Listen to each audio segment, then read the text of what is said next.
Admiral Vextar stood on the bridge of his flagship, watching the stars through the massive viewing screen. The Krillian warship Death's Edge was the pride of their fleet, stretching nearly 2 kilometers from bow to stern. Its dark hull gleamed with energy shields that could stop any weapon the galaxy had to offer. Around him, his officers worked at their stations. The bridge hummed with the sound of advanced technology. Holographic displays showed the positions of every Krillian ship in the sector. There were thousands of them, spread across dozens of star systems. "Admiral," called his second-in-command, Commander Zelnok, "the daily intelligence reports are ready for your review." Vextar nodded and activated his personal display. The reports appeared in the air before him, glowing text in the Krillian language. Most of it was routine. Trade disputes between the Zephyrians and smaller species. Technical advances by the Etherian researchers. Border skirmishes in the Outer Rim. Then he saw something that made him pause. A single line buried in the middle of the report. "Human activity in outer systems remains minimal. No significant military movements detected." He almost laughed. The humans. Of all the species in the galaxy, they were perhaps the most forgettable. When they had first made contact 50 years ago, the Galactic Council had been curious. A new species always brought excitement, but that excitement had died quickly. The humans were primitive. They still used kinetic weapons, actual projectiles fired from metal tubes. Their ships were made of steel and titanium instead of energy-forged materials. They had no understanding of plasma technology or particle shields. It was like watching children play with sticks while adults used laser swords. The Council had given humanity a small territory in the Outer Rim, far from the important trade routes. It was a gesture of charity more than anything else. Everyone expected the humans to either adapt quickly to galactic technology or fade into obscurity. They seemed to be choosing the second option. Across the galaxy, on the Etherian homeworld, Dr. Zilthara was having similar thoughts. She floated in her meditation chamber, her translucent body glowing softly. The Etherians had evolved beyond physical form millions of years ago. They existed as beings of pure energy, held together by their advanced technology. Her research station orbited a dying star, collecting data on cosmic phenomena. Today's readings included the weekly intelligence summary from the Galactic Council. Like Vextar, she noticed the line about human activity. Unlike Vextar, it bothered her. The Etherians were the oldest species in the Council. They had seen civilizations rise and fall. They had watched young species make the same mistakes over and over. Most importantly, they had learned that silence often meant preparation. In the past year, human merchant traffic had decreased by 30%. Their diplomatic requests had dropped to almost nothing. The few human ships spotted in neutral space were always traveling toward their home systems, never away from them. Zilthara made a note to investigate further. Her people had not survived this long by ignoring potential threats, no matter how small they seemed. Meanwhile, in the Zephyrian commercial hub of New Prosperity, Captain Mordak was loading his cargo ship. The Zephyrians were the traders of the galaxy. Their vessels carried goods between thousands of worlds. If something was happening in space, they usually knew about it first. Mordak had been flying trade routes for 200 years. He had seen every type of ship the galaxy had to offer. Krillian warships with their threatening designs, Etherian vessels that seemed to be made of light itself, even the occasional human craft, small and blocky like metal boxes with engines. But lately, he had been seeing something else. 3 months ago, he had been carrying a cargo of rare minerals to the Outer Rim. His route took him near the edge of human space. That was where he saw it, a structure unlike anything he had ever encountered. It was massive, larger than any space station he knew of. It hung in orbit around a dead world, surrounded by smaller construction platforms. The humans had been building something, and they did not want anyone to see what it was. When Mordak had tried to get closer, human patrol ships had politely but firmly turned him away. They claimed the area was a restricted industrial zone. They offered no other explanation. He had filed a report with the Zephyrian Trade Authority, but no one seemed interested. Human industrial projects were not considered important enough to investigate. The same pattern was happening across human space. Other Zephyrian traders reported seeing massive construction platforms, energy signatures that did not match any known human technology. Military patrols that had tripled in the past year. Something was happening in human space, something big. On Earth, in the headquarters of the Terran Defense Force, Admiral Sarah Chen was reviewing the final construction reports. The holographic display showed 12 different star systems, each containing a construction platform the size of a small moon. The humans had been busy. For 50 years, humanity had played the role of the weak newcomer. They had accepted their small territory in the outer rim. They had nodded politely when other species explained why human technology was inferior. They had smiled and agreed when the Council suggested they should adopt more advanced designs. But humans had always been good at learning. While other species focused on energy weapons and particle shields, humans had asked a different question. What if we made our simple technology much, much better? The result was Project Goliath. Instead of trying to copy alien technology, human engineers had perfected their own approach. They had developed new alloys that were stronger than any material in known space. They had created fusion reactors that could power entire cities. They had built weapons that used simple kinetic force with devastating precision. Most importantly, they had built ships. Admiral Chen looked at the display showing the construction platform in the Alpha Centauri system.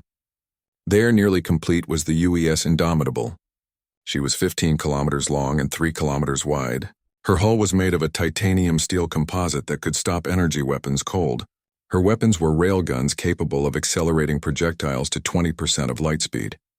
She was, without question, the most powerful warship ever built. And she was not alone. 11 other ships of similar size were nearing completion in hidden facilities across human space. The galaxy thought humanity had been quiet because they were weak. They were wrong. Admiral Chen closed the display and walked to the window of her office. Outside, she could see the lights of Earth cities spreading across the night side of the planet. 50 years ago, her species had been alone among the stars. Now they were part of a galactic community that saw them as harmless primitives. That was about to change. Her communication device chimed. A message from the outer rim.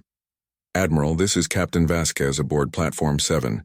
The Indomitable will be ready for trials within the week. Chen smiled. The galaxy had spent 50 years teaching humanity that they were inferior. Soon, humanity would return the favor by teaching the galaxy what real power looked like. The greatest lesson in the history of space warfare was about to begin, and the teachers were going to be very surprised by their students. Dr. Zilthera's research station detected the energy signature at 0347 Galactic Standard Time. The readings were unlike anything in her database. She had been monitoring space for 3,000 years, cataloging every type of energy emission known to science. This was something new. The source was deep in human space in a system the humans called Alpha Centauri. The energy pattern suggested massive industrial activity, but the power levels were far beyond what human technology should be capable of producing. She brought up the historical data on human energy use. For 50 years, their power consumption had remained steady. They used primitive fusion reactors that barely qualified as advanced technology. Their largest space stations drew less power than a single Etherian research vessel. But this new signature was different. It showed power output equivalent to a small star. Zilthera activated her long-range sensors, pushing them to maximum range. The readings were faint but clear. Something massive was being built in human space. Something that required enormous amounts of energy to construct. She tried to get closer readings, but human patrol ships blocked her sensors. They were polite but firm. The area was restricted. No outside observers were allowed. This troubled her more than the energy readings themselves. Species that had nothing to hide did not create restricted zones. The humans were keeping secrets, and in her experience, secrets usually meant danger. 3 systems away, Captain Mordak was having his own encounter with human secrecy. He was delivering a cargo of medical supplies to a frontier colony when his navigation system detected an anomaly. His sensors showed a massive structure in what should have been empty space. He changed course to investigate. As a Zephyrian trader, he had the right to travel freely through most of known space. Trade routes were considered neutral territory, protected by ancient treaties. But when he approached the coordinates, human warships appeared on his sensors. 3 vessels, each about 400 meters long. They moved to intercept his cargo ship with practiced precision. The lead ship opened a communication channel. A human female appeared on his screen, wearing the uniform of their space navy. She looked young, but her eyes held the hardness of experience. Captain Mordak, this is Commander Torres of the Terran Defense Force. You are approaching a restricted construction zone. Please alter your course immediately. Mordak activated his translator. Commander, I am traveling a registered trade route. I have the right of passage through this space. The human's expression did not change. The trade route has been temporarily rerouted for safety reasons. We are conducting industrial operations that could be hazardous to civilian vessels. What kind of industrial operations? Classified. Mordak had been trading for 2 centuries. He knew the difference between normal construction and military buildup. The energy signatures his ship was detecting suggested weapons testing.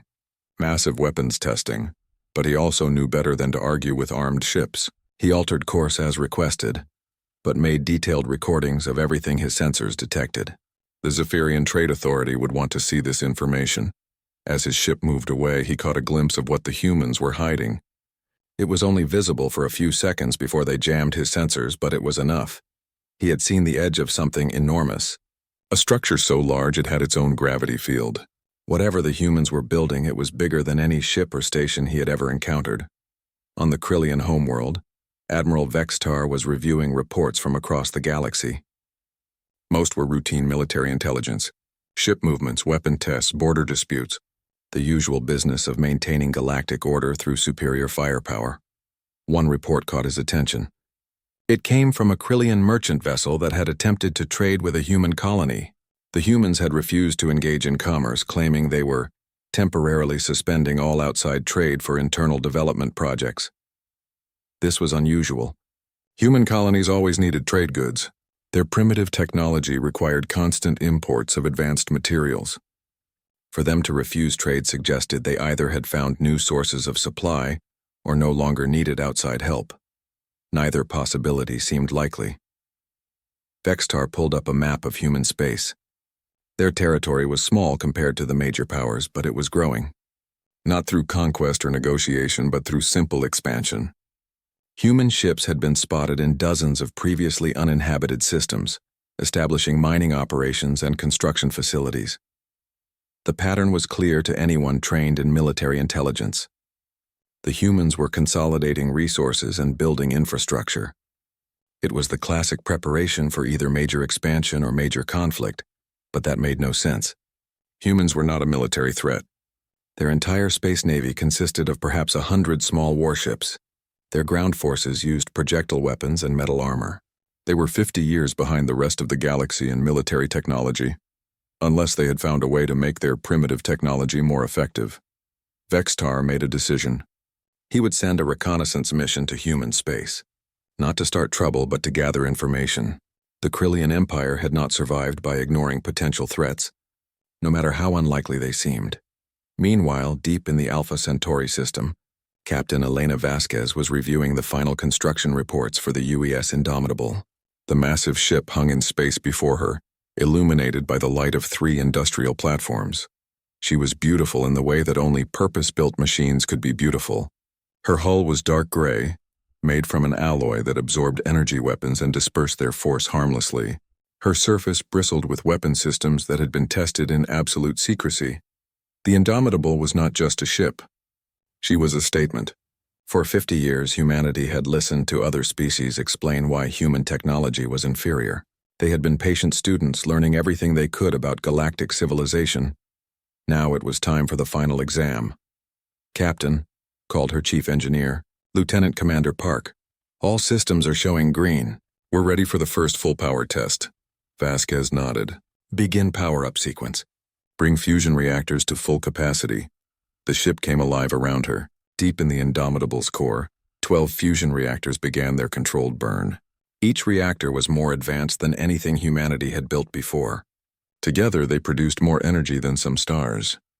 The power flowed through the ship's systems like blood through veins. Weapons charged, shields activated, engines prepared for ignition. The Indomitable was ready for war. Captain, reported the sensor operator, we're detecting long-range scans from multiple sources. The Etherians are particularly persistent. Let them look, Vasquez replied. They won't see anything they understand. That was the beauty of human engineering. Other species had developed elegant solutions using exotic physics and energy manipulation. Humans had taken a different approach. They had made simple things incredibly, impossibly powerful. The railguns mounted along the Indomitable's hull were just magnetic accelerators. The same technology humans had been using for decades. But these versions could accelerate a tungsten slug to 20% of light speed. At that velocity, no shield in known space could stop the projectile. The ship's armor was just metal. But it was metal refined to a degree that made it stronger than any energy-forged material. The fusion reactors were just controlled nuclear reactions, but they produced more power than the energy cores of Etherian vessels. Simple technology, perfected beyond anything the galaxy had seen before. "Captain," came a voice from the communication station. "We're receiving a message from Earth. Admiral Chen wants to speak with you." The holographic display activated, showing Admiral Chen's weathered face. Behind her, Vasquez could see the lights of Earth's orbital defense platforms. "Captain, how are the trials proceeding?" "Better than expected, Admiral. The Indomitable is performing beyond specifications," Chen smiled. "Good. Because we just received intelligence that the Krillians are planning a reconnaissance mission to our space. It seems our construction activities have attracted attention." Vasquez felt a cold satisfaction. "When?" "Within the month. They're sending a small fleet to investigate unusual activity in our territory." "And our response?" Admiral Chen's smile grew wider. "We're going to show them exactly what we've been building. The galaxy thinks we've been hiding because we're afraid." She paused, looking directly at Vasquez through the holographic display. "Time to teach them the difference between fear and preparation." Admiral Vextar stood in the war room of the Krillian High Command, surrounded by holographic displays showing the military might of his empire. 200 of his best ships had been assembled for what should be a simple mission. The humans had been given enough time to explain their suspicious activities. Now it was time for answers. "Admiral," reported his intelligence officer, Commander Zelnok, "our scouts confirm that human shipping has dropped to almost nothing. Their colonies are operating in complete isolation. Whatever they are building, they do not want anyone to see it." Vextar nodded grimly. In his 300 years of military service, he had seen this pattern before. Species that suddenly stopped communicating with the outside galaxy were usually preparing for either surrender or war. Given humanity's primitive technology, surrender seemed more likely. But the Krillian Empire did not become the dominant military power in the galaxy by making assumptions. "What is the composition of their defense forces?" he asked. "Minimal, sir. Our intelligence suggests they have fewer than 200 vessels total. Most are small patrol craft under 500 meters in length. Their largest warships are barely 1 kilometer long.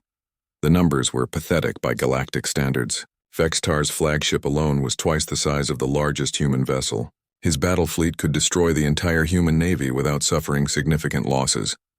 Their weapon systems: kinetic projectiles, sir. Metal slugs fired from magnetic accelerators. No energy weapons detected. Their defensive systems are equally primitive: metal armor and simple deflector screens." Vextar almost laughed. Kinetic weapons were museum pieces. Every civilized species had abandoned them centuries ago in favor of plasma cannons and particle beams. Metal armor was equally obsolete, easily penetrated by modern energy weapons. It was like bringing a sword to a laser fight. "Sir," interrupted his communications officer, "we have an incoming message from the human government. They are requesting a diplomatic meeting. Put it through." The holographic display activated, showing a middle-aged human female in a simple military uniform, Admiral Sarah Chen according to his files, the commanding officer of humanity's space forces. "Admiral Vextar," she said, her voice calm and professional, "I understand you have concerns about activities in our territory. We would be happy to address these concerns through diplomatic channels." Vextar studied her face. She showed no signs of fear or desperation. Most species became nervous when facing the full might of the Krillian battle fleet. This human seemed almost relaxed. "Admiral Chen," he replied, "the Galactic Council has received reports of unusual military construction in your space. As a member of the Council's security force, I am authorized to investigate these activities. Of course, we have always cooperated with Council investigations. Then you will submit to a full inspection of your military facilities." Chen paused for a moment. "I'm afraid that's not possible, Admiral. Our current projects involve classified defense technologies. However, we would be willing to meet with a small diplomatic mission to discuss your concerns. Vextar felt his patience wearing thin. This is not a negotiation, Admiral. The Krillian Empire has the authority to inspect any military buildup that might threaten galactic security. You will comply with our demands or face the consequences. For the first time, Chen smiled. It was not a pleasant expression. Admiral, with respect, you are not in our territory. You are in neutral space, making demands you have no authority to make. If you wish to enter human space, you will follow our protocols. The transmission ended. Vextar stared at the blank display for several seconds. In 3 centuries of military service, he had never had a species refuse a direct order from the Krillian battle fleet. Most civilizations surrendered at the mere sight of his ships. These humans were either incredibly brave or incredibly stupid. Commander Zelnok, he said, turning to his second-in-command. Prepare the fleet for combat operations. We will enter human space and conduct our inspection by force if necessary. Sir, Zelnok replied. What about the Galactic Council? They have not authorized military action against humanity. Vextar waved dismissively. The humans are clearly hiding military technology that could destabilize galactic peace. We have the authority to act preemptively. Besides, this will be over quickly. A few warning shots should be enough to make them see reason. The Krillian battle fleet began moving toward human space. 200 warships armed with the most advanced weapons technology in the galaxy. Against them, humanity could field perhaps 50 vessels using weapons that belonged in a museum. It would be a massacre. 3 days later, the fleet reached the edge of human territory. Vextar had expected to find defensive positions and fortifications. Instead, he found empty space. Sir, reported his sensor operator, I'm detecting a single human vessel at the coordinates they specified. It appears to be waiting for us. One ship. Vextar could not hide his surprise. Are they surrendering? Unknown, sir. The vessel is not broadcasting surrender signals. They are simply there. Vextar activated his tactical display. The human ship appeared as a small dot surrounded by the massive formation of Krillian vessels. It was suicide. No single ship could stand against an entire battle fleet unless it was a trap. Full sensor sweep, he ordered. Check for cloaked vessels, hidden weapons platforms, anything that might explain why they sent only one ship. The sensors found nothing. The human vessel was alone. Sir, called his communications officer, the human ship is requesting permission to speak with you. Put them through. The holographic display activated, showing the bridge of the human vessel. Vextar was surprised by what he saw. The bridge was small and cramped compared to Krillian standards. The technology looked primitive, with actual physical controls instead of holographic interfaces. But the human who commanded this vessel was something else entirely. She was young for a ship captain, perhaps 40 years old by human standards. She wore a simple gray uniform with minimal decorations. Her hair was pulled back in a practical style that would not interfere with her duties. Everything about her appearance suggested competence and efficiency. Most importantly, she showed absolutely no fear. Admiral Vextar, she said, I am Captain Elena Vasquez of the Terran Defense Force. Thank you for accepting our invitation to this meeting. Captain, Vextar replied, you are facing 200 of the most advanced warships in the galaxy. This is your last chance to comply with our demands peacefully. Vasquez nodded politely. I understand your position, Admiral. However, I'm afraid we must decline your request to inspect our facilities. Our current projects are classified under human military law. Then you choose war. No, Admiral. We choose to defend ourselves. Vextar studied her face through the holographic display. She was either the bravest being he had ever encountered, or she knew something he did not. Captain, your ship is outnumbered 200 to 1. Your weapons are primitive compared to ours.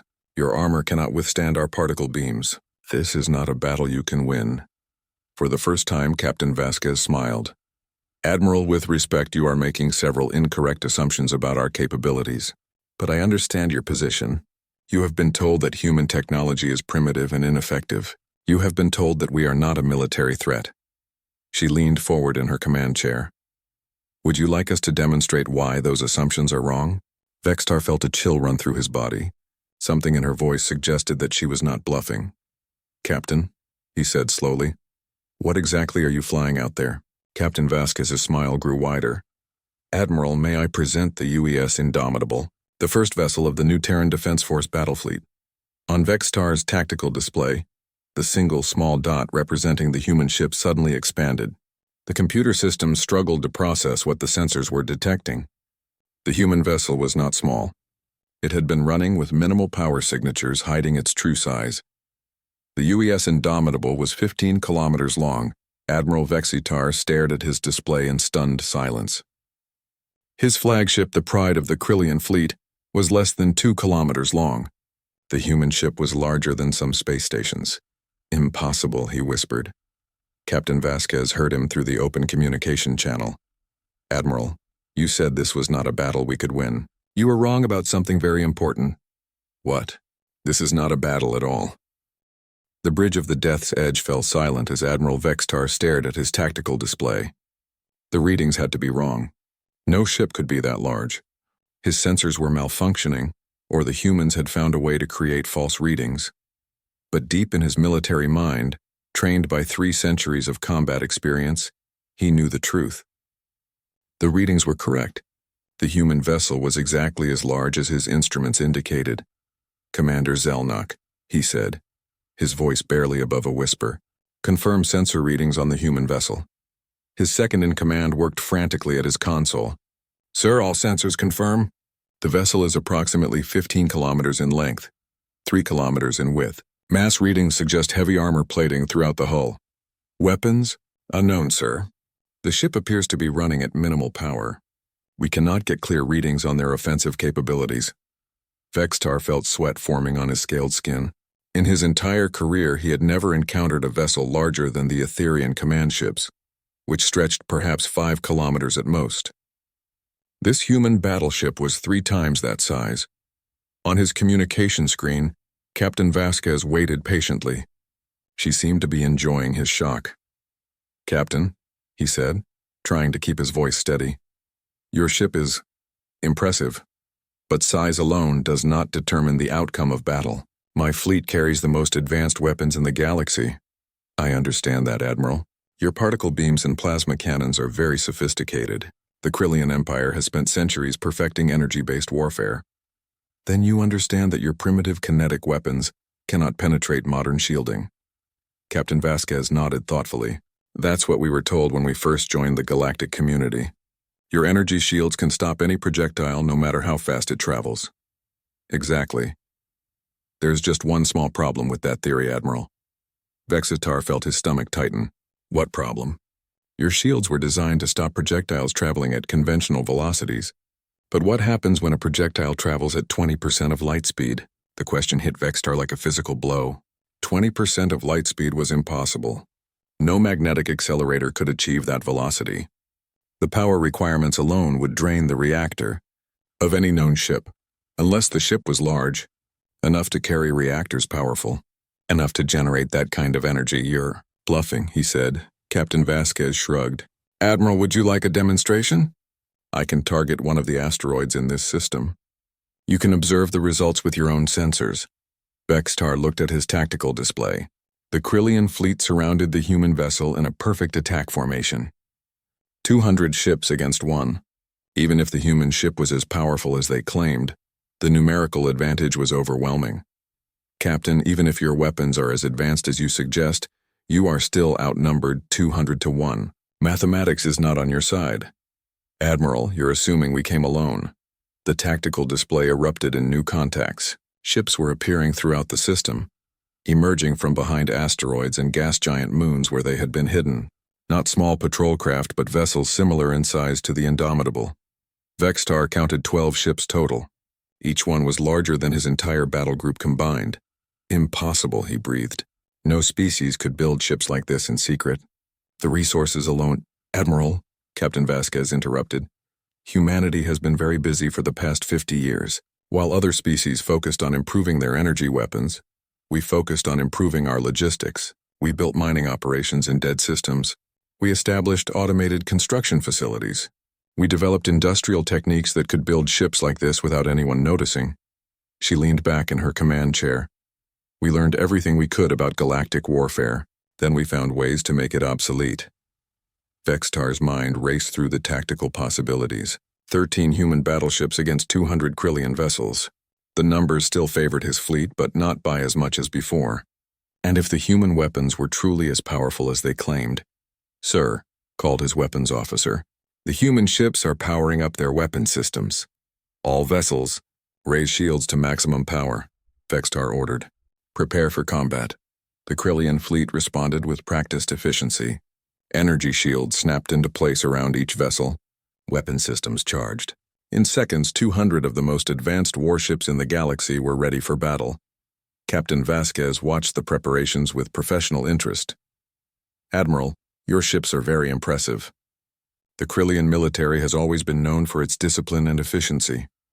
Then you know we will not go down without a fight. I would expect nothing less.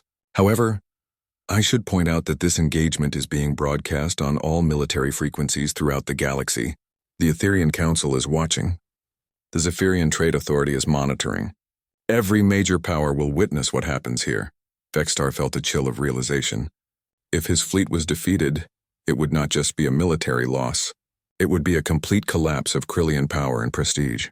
The other species would see that their most advanced weapons were useless against human technology. "Captain, surely we can reach a diplomatic solution. There is no need for bloodshed." "Admiral, you came to our territory with 200 warships and demanded unconditional surrender. You have made your intentions clear." Captain Vasquez looked directly at him through the holographic display.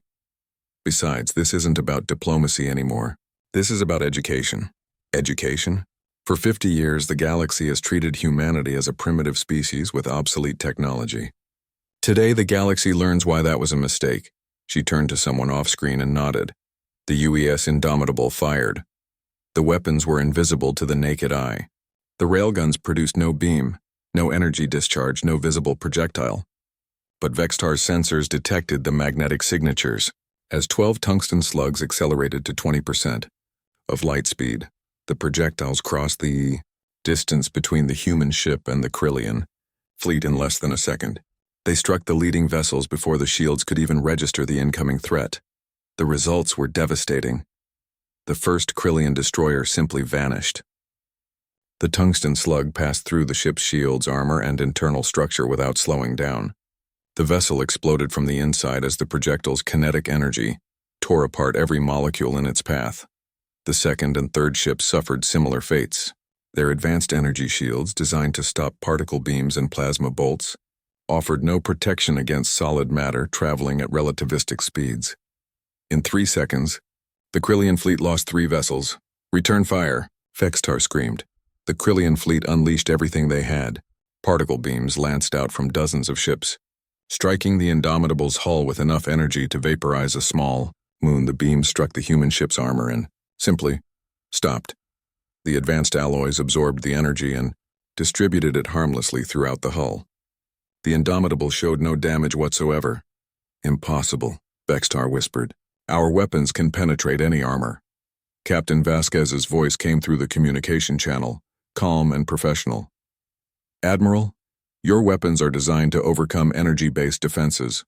But our armor isn't energy-based. It's just very, very good metal." The human fleet fired again. This time, 24 projectiles lanced out from different ships.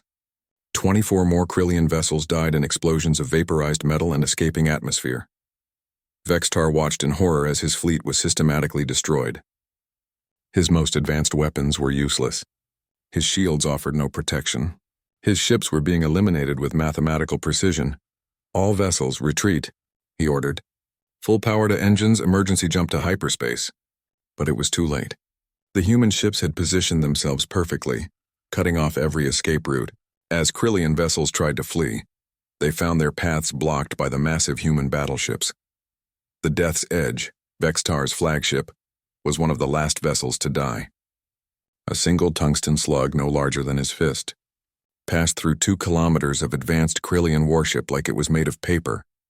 In the final seconds before his ship's reactor exploded, Admiral Vextar understood the magnitude of his mistake. The humans had not been hiding because they were weak. They had been hiding because they were preparing. The battle, if it could be called that, lasted 23 minutes. When it was over, the debris field contained the remains of 200 Krillian warships, The human fleet had suffered no casualties and no damage, Captain. Vasquez opened a communication channel to the few Krillian escape pods that had managed to launch. This is Captain Vasquez to all Krillian survivors. You will be rescued and returned to your territory unharmed. Please tell your government that humanity has no hostile intentions toward the Krillian Empire or any other galactic power. She paused, looking out at the wreckage floating in space. However, any future attempts to force entry into human space will be met with appropriate response. We hope this demonstration has been educational. Throughout the galaxy, military leaders watched the recordings in stunned silence. The impossible had happened. The species everyone had dismissed as primitive had just destroyed the most powerful fleet in known space. The news traveled across the galaxy at the speed of light, carried by quantum communication networks that connected every civilized world. Within hours, every government, every military leader, every merchant captain knew what had happened in the Outer Rim. The Krillian Second Fleet, 200 of the most advanced warships in known space, had been destroyed by 13 human vessels in less than half an hour. On the Etherian homeworld, Dr. Zilthara floated in her meditation chamber, reviewing the sensor data for the 100th time. Her translucent form pulsed with agitation as she studied the impossible readings. The human weapons defied everything science understood about kinetic projectiles. According to her calculations, no magnetic accelerator could achieve 20% of light speed without consuming more power than a star produced. Yet the humans had somehow made it work. More troubling was their armor technology.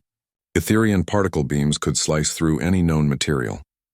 They had tested their weapons against samples from across the galaxy. Nothing could withstand the focused energy of pure plasma heated to millions of degrees. But the human ships had absorbed direct hits from dozens of Etherian-designed weapons without showing any damage. Their armor was not just advanced, it represented a completely different approach to defensive technology. The communication panel in her chamber chimed with an incoming priority message. The symbol of the Etherian High Council appeared, indicating an emergency session. Dr. Zilthara, came the voice of High Counselor Velthon. Your presence is required immediately. We need your assessment of the human military capabilities. Zilthara materialized in the council chamber minutes later, her energy form taking on the appearance of solidity for the formal meeting. Around her, the greatest minds of the Etherian civilization waited for her report. Counselors, she began, the humans have achieved something we thought impossible. They have made primitive technology more effective than our most advanced systems. How is this possible? Asked Counselor Morthus. By abandoning our approach entirely, Zilthara replied. For millions of years, we have focused on energy manipulation. We create weapons from pure plasma, shields from electromagnetic fields, armor from crystallized light. It is elegant, efficient, and sophisticated. She paused, her form flickering with uncertainty. The humans took a different path. Instead of making their technology more sophisticated, they made it more powerful. Their weapons are still magnetic accelerators, but they generate magnetic fields strong enough to accelerate projectiles to relativistic speeds. Their armor is still metal, but it is metal refined to a degree we never thought possible. What does this mean for our defense capabilities? Asked High Counselor Velthon. Zilthara's form dimmed with the weight of her conclusion. It means our weapons are useless against them. Our shields cannot stop solid projectiles traveling at those velocities. Our ships cannot withstand the kinetic energy of their weapons. The chamber fell silent as the implications sank in. The Etherians had been the dominant technological power in the galaxy for millions of years. The idea that a species 50 years out of their primitive homeworld could render their technology obsolete was almost incomprehensible. Counselors, Zilthara continued, we must reconsider our relationship with humanity. They are not the primitive species we believe them to be. They may be the most dangerous military power the galaxy has ever seen. Meanwhile, in the commercial district of New Prosperity, Captain Mordak was addressing an emergency meeting of the Zephyrian Trade Council. The merchants and shipping magnates listened in stunned silence as he described what he had witnessed in human space. The construction platforms I saw were not building space stations, he reported. They were building warships. Ships larger than anything in our fleet, armed with weapons that can destroy Krillian dreadnoughts in seconds. Trade Counselor Ythara leaned forward in her chair. Captain, What does this mean for our shipping routes? Many of our most profitable trade paths pass through or near human space. Mordak considered the question carefully. The Zephyrian economy depended on the free movement of goods throughout the galaxy. If humanity decided to restrict trade through their territory, it would cost the Zephyrians billions of credits. The humans have always been cooperative trading partners, he said finally. But that was when they needed our technology and resources. Now that they have ships capable of carrying continent-sized cargo holds, they may no longer need our services. The implications were staggering. If humanity could build ships the size of the vessels he had seen, they could transport goods more efficiently than any Zephyrian merchant fleet. They could corner entire markets, control trade routes, dictate prices throughout the galaxy. The species everyone had dismissed as technologically inferior could dominate the galactic economy overnight. On Earth, in the headquarters of the Terran Defense Force, Admiral Sarah Chen stood before a holographic display showing the current positions of all human vessels. The UES Indomitable and her sister ships had returned to their home systems, where they waited for new orders. The communication panel chimed with an incoming message. The symbol of the Galactic Council appeared, requesting immediate contact with the highest-ranking human military officer. Admiral Chen accepted the transmission. The holographic display showed the council chamber, with representatives from every major species in the galaxy. She recognized the insectoid form of the Krillian military attaché, the energy being that represented the Etherians, and the sleek features of the Zephyrian trade representative. At the center of the group sat High Counselor Drakthar, an ancient being whose species had founded the council 3,000 years ago. Admiral Chen, he said, his voice carrying the weight of millennia, the Galactic Council requests an immediate audience with the leaders of humanity. We must discuss the recent events in your territory. Admiral Chen nodded politely. Of course, High Counselor.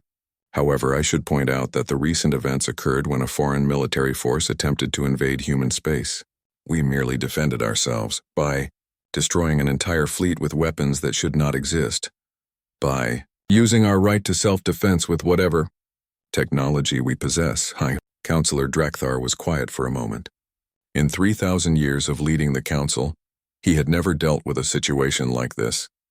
The balance of power that had maintained galactic peace was based on the assumption that all major powers had roughly equivalent military capabilities. That assumption no longer held. True, Admiral, he said finally. The council extends an invitation for humanity to join as a full member, with all the rights and responsibilities that entails. Admiral Chen smiled. 50 years ago, humanity had begged for even associate membership in the council. They had been granted observer status, allowed to attend meetings but not participate in decisions. Now they were being offered full membership with voting rights equal to species that had been spacefaring for millions of years. We would be honored to accept, she replied. There is one condition, added the Etherian representative. The council must have access to your military technology for defensive purposes. The power you have demonstrated could destabilize galactic civilization if it falls into the wrong hands. Admiral Chen's expression hardened. I'm afraid that's not possible. Our military technology is classified under human law. However, we would be happy to share certain defensive innovations through normal diplomatic channels. Admiral, interrupted the Krillian representative, your ships just destroyed our most powerful fleet. You cannot expect the galaxy to simply accept this without some form of oversight. With respect, Chen replied, the galaxy has had 50 years to treat humanity as an equal partner. Instead, you dismissed us as primitive and irrelevant. You granted us territory in the Outer Rim because you thought we were not worth your attention. She leaned forward, looking directly at each representative. You taught us that in this galaxy, power determines respect. Today, we demonstrated that we have learned that lesson very well. The transmission ended, leaving the council chamber in uncomfortable silence. For the first time in 3,000 years, they were dealing with a species that could not be intimidated or controlled. 6 months later, Captain Elena Vasquez stood on the bridge of the UES Indomitable, now bearing the rank of Admiral. Through the massive viewing screen, she could see the lights of Galactic Council Station, the neutral facility where the major powers met to discuss policy. Today was humanity's first day as a full council member. The species that had once dismissed them as primitive would now have to treat them as equals. Her communication officer looked up from his station. "Admiral, we're receiving a priority message from Earth. Admiral Chen wants to speak with you." The holographic display activated, showing Admiral Chen in her office overlooking Earth's orbital defense platforms. "Congratulations on your promotion, Admiral Vasquez. How does it feel to command the most powerful battleship in the galaxy?" Vasquez smiled. "It feels like responsibility, Admiral. The galaxy has learned that humanity is not to be underestimated. Now we need to prove that we deserve the respect we've gained. Any regrets about revealing our capabilities so dramatically?" Vasquez looked out at the stars, where alien ships maintained a respectful distance from the human fleet.